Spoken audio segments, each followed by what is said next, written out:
Hello my dear student, GTU Jagrut Awaaz YouTube ચેનલની અંદર તમારું બધાનું હાર્દિક સ્વાગત કરું છું. મારું નામ છે કેપી. ઘણા બધા સ્ટુડન્ટની ઈચ્છા એવી હોય છે કે મને એલડી એન્જિનિયરિંગ ગવર્મેન્ટ કોલેજ મળે. કોઈ સ્ટુડન્ટની એવી ઈચ્છા હોય છે કે મને બરોડા એમએસયુ કે ડીડીયુ ગવર્મેન્ટ એન્જિનિયરિંગ કોલેજ મળે. બટ સંજોગો વશાત તમને આ ત્રણ કોલેજની અંદર એડમિશન નથી મળતું. તો ચોથા નંબરે ગુજરાતની અંદર જો ગવર્મેન્ટ એન્જિનિયરિંગ કોલેજ આવતી હોય તો એ છે VGEC, યાની કે વિશ્વકર્મા ગવર્મેન્ટ એન્જિનિયરિંગ કોલેજ, જે અમદાવાદની અંદર ચાંદખેડા ખાતે આવેલી છે. પ્યોર ગવર્મેન્ટ કોલેજ છે. આની અંદર કોઈ સેલ્ફ ફાઇનાન્સ કોલેજ છે નહીં. અને આ કોલેજમાં બોયઝ માટે જે ફીસ છે એ ₹1500 છે અને ગર્લ્સ માટે ₹0 ફીસ છે. હોસ્ટેલની પણ ફેસિલિટી આ કોલેજની અંદર છે જ.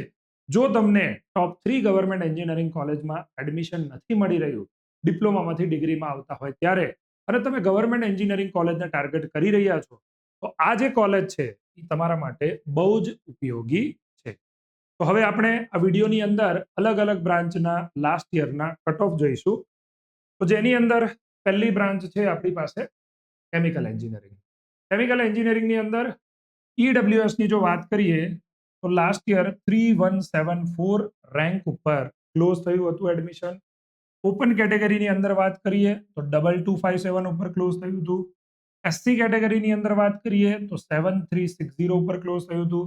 અને એસસીબીસી એટલે કે ઓબીસીની વાત કરીએ તો 4022 રેન્ક ઉપર ક્લોઝ થયું હતું.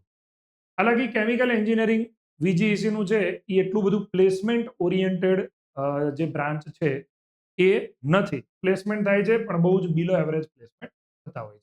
નેક્સ્ટ બ્રાન્ચ છે સિવિલ એન્જિનિયરિંગ. ઈડબ્લ્યુએસ ની વાત કરીએ તો 2812 પર ક્લોઝ થયેલું છે.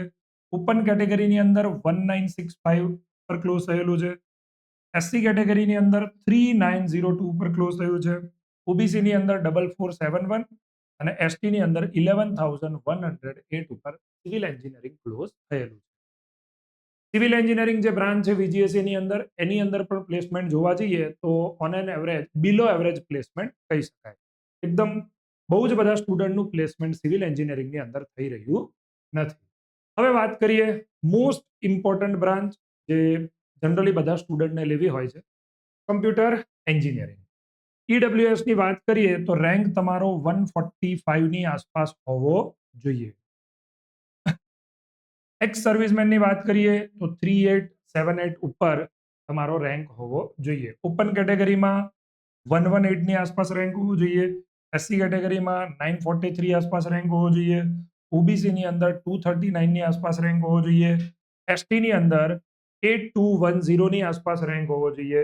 અને TFWS ને તમે ટાર્ગેટ કરી રહ્યા છો તો 73 ની આસપાસ તમારો રેન્ક હોવો જોઈએ. કારણ કે આ ગવર્મેન્ટ કોલેજ છે અને એની અંદર કદાચ તમને TFWS ની સીટ નથી મળી રહી તો તમે ₹1500 જે ફીસ છે એ એફોર્ડેબલ કરી શકો.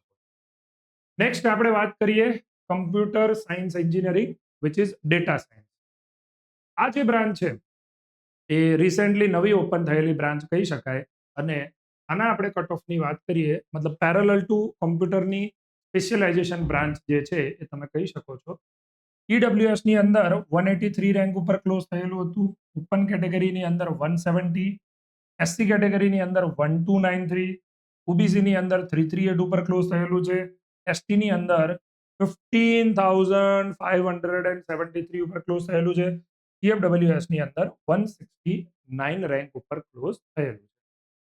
હવે કમ્પ્યુટર એન્જિનિયરિંગના જો પ્લેસમેન્ટની વાત કરીએ બેટા, તો VGEC ના કમ્પ્યુટર એન્જિનિયરિંગના પ્લેસમેન્ટમાં લગભગ 70 to 75% સ્ટુડન્ટનું પ્લેસમેન્ટ થઈ જતું હોય છે.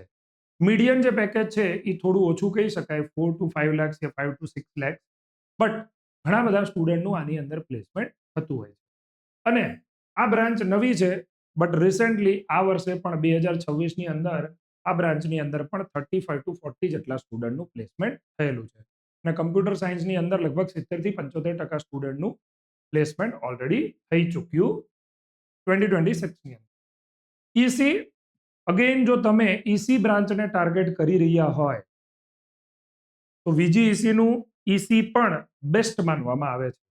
કારણ કે જે કંપની એલડી ની અંદર પ્લેસમેન્ટ માટે જાય છે એ જ બધી કંપની VGC ની અંદર પણ પ્લેસમેન્ટ માટે જાય છે. બટ ઓબ્વિયસલી કોઈ પણ કંપની આવે તો પહેલા એ LD ની જ વિઝિટ કરે, પછી એ VGC ની અંદર જશે. ઓલમોસ્ટ બંનેની અંદર કંપની સેમ જ આવતી હોય છે. પહેલી પ્રાયોરિટી એ LD ને આપે છે, પછી બીજી પ્રાયોરિટી એ VGC. EWS કેટેગરીની વાત કરીએ તો 1641 ઉપર ક્લોઝ થયેલું છે. ઓપન કેટેગરીમાં 1022 આસપાસ ક્લોઝ થયેલું છે. SC ની અંદર 9918 ઉપર ક્લોઝ થયેલું છે.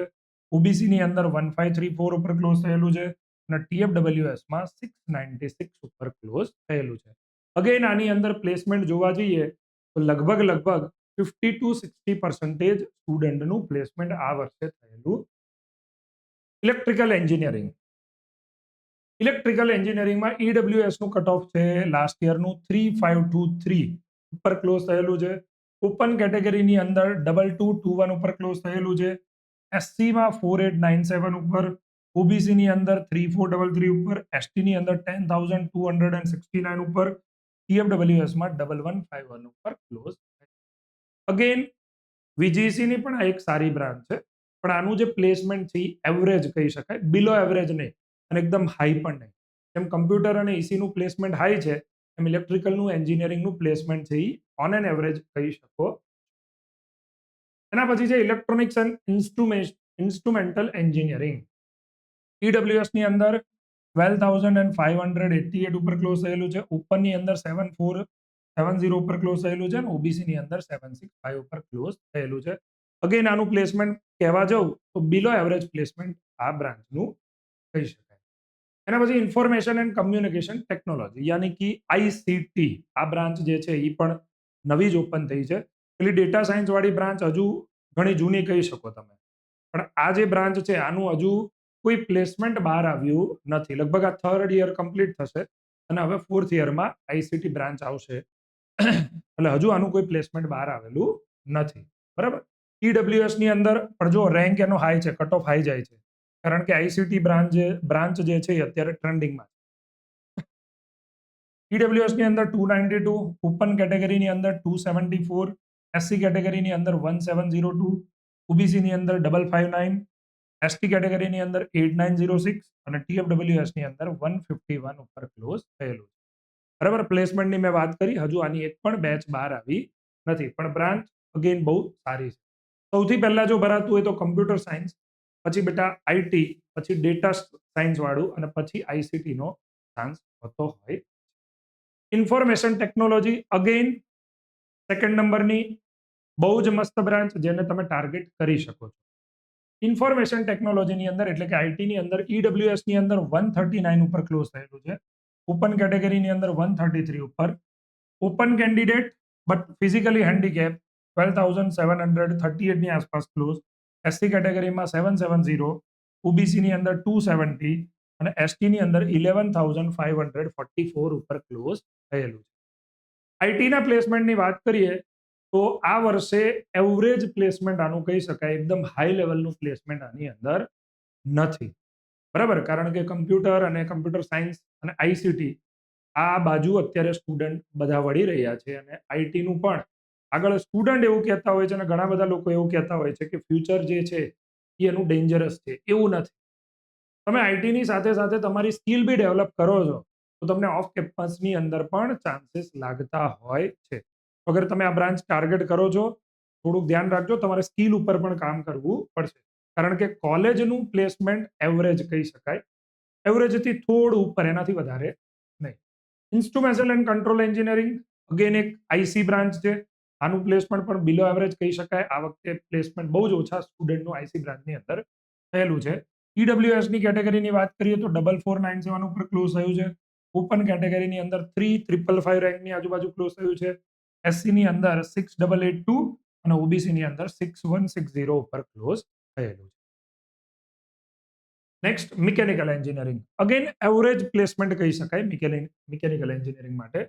EWS માટે 2069, ઓપન કેટેગરી માટે 1777, SC કેટેગરી માટે 7890, OBC માટે 2364, ST કેટેગરી માટે 12695 અને TFWS માટે 926 રેન્ક ઉપર ક્લોઝ થયેલું છે.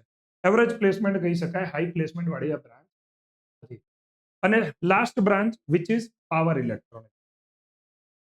બરાબર. પાવર ઇલેક્ટ્રોનિક્સમાં ઓપન કેટેગરી માટે 19,072 રેન્ક ઉપર ક્લોઝ થયેલું છે. પ્લેસમેન્ટ એકદમ ઓછું આ બ્રાન્ચનું છે, પણ જે સ્ટુડન્ટ કોલેજ સારી મેળવવા ઈચ્છતા હોય, બરાબર, એને આ બ્રાન્ચ લેવાય અને સાઈડમાં સ્કિલ ઉપર કામ કરાય તો આગળ જતા તમને ઓફ કેમ્પસ વગેરેમાં ચાન્સ મળે છે, તો તમે તમારું પેકેજ સારું એવું સિક્યોર કરી શકો. બરાબર. તો આવી જ અવનવી ઇન્ફોર્મેશન મેળવવા માટે ડિસ્ક્રિપ્શનમાં વોટ્સએપ ગ્રુપની લિંક છે. ફટાફટ જોડાઈ જજો. એકવાર જોડાયા હોય તો બીજી વાર જોડાવાની જરૂર નથી. બરાબર. નેક્સ્ટ હવે તમારે કઈ કોલેજ વિશે ઇન્ફોર્મેશન જોઈએ છે, કઈ કોલેજના કટ ઓફ જોઈએ, એકવાર કોમેન્ટ જરૂરથી કરજો. Thank you so much. Take care. By.